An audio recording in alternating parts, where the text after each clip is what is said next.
what did you see to start the second half when obviously they seized moment and kind of carried that to the end? I saw one team that wanted to be here and play with a purpose and urgency, and one team that did not want to be here and play with no urgency.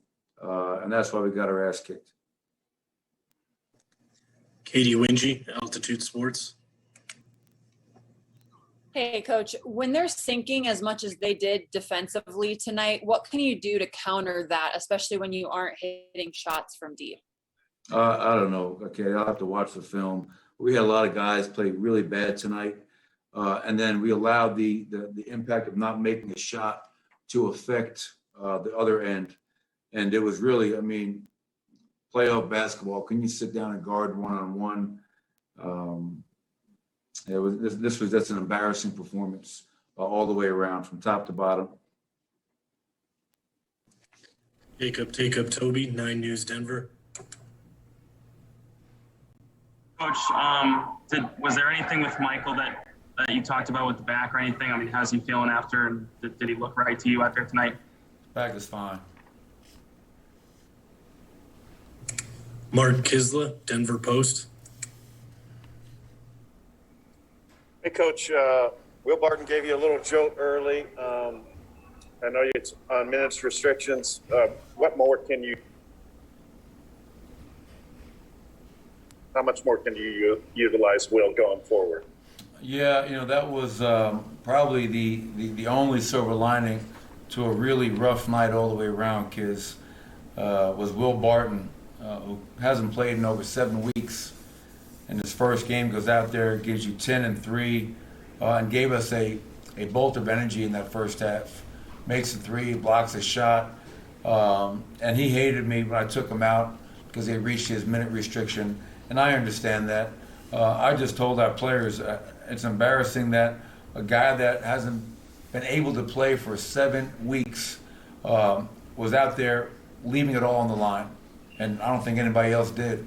This was an embarrassing performance from myself all the way through the last player. You know, we're walking out of here with our heads held down, rightfully so. And there's a reason that their crowd is yelling Suns in 4 and they're calling for a sweep, because if we play like this back in Denver, this is going to be a really quick series.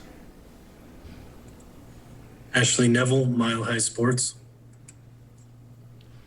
Hey, Coach. Chris Paul had 15 assists and 0 turnovers tonight. I know that, you know, as you mentioned before, that you coached him in the past and what he brings to the game, but what are you seeing from him, and why isn't he able to ever be stopped? Well, yeah, he's a great player. He's one of the greatest to ever do it at that position. I think game 1 he had 11 assists, only 1 turnover.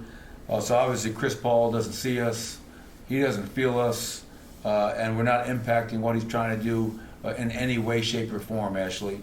And I think you could say that pretty much for the Phoenix Suns roster. They've had their way with us on both ends of the court. I felt we quit tonight, which is something you never want to see. So I guess for game 3, I'm just going to try to find guys that will at least go out there and leave it all on the line. I may have a hard time coming up with 5 guys that fill that, but these 2 games, these second halves, have really been disappointing, and that's an understatement. Brandon Cristal, KOA Denver.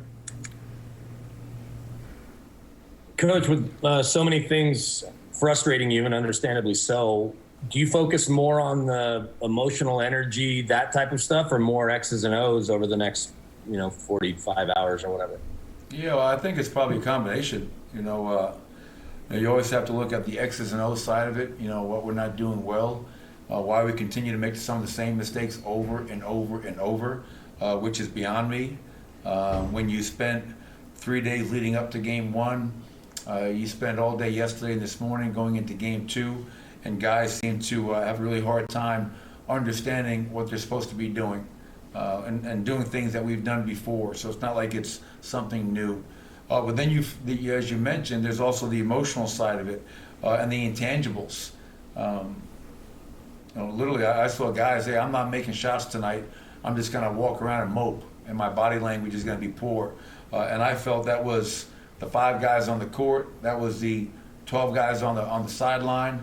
We had no juice, no energy, no passion, no fight, no urgency, no grit. Come up with whatever adjective you want to use. We did not have it. And you can't use, hey, we're going home for game 3 as something you're going to rely upon. And we have a great crowd, but if we play like this, they're going to boo us off the court, and rightfully so.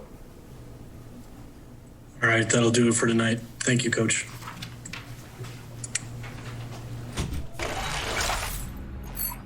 I just want to give each of you a chance to respond to what we just heard from Mike. Well, I've worked with Mike Malone my first 3 years. Shooter, great coach. He knows his team. We've talked about this before. He knows his team. He knows when they're not performing up to their level, and he knows when they are. And tonight, obviously, that was one of those cases where expected more.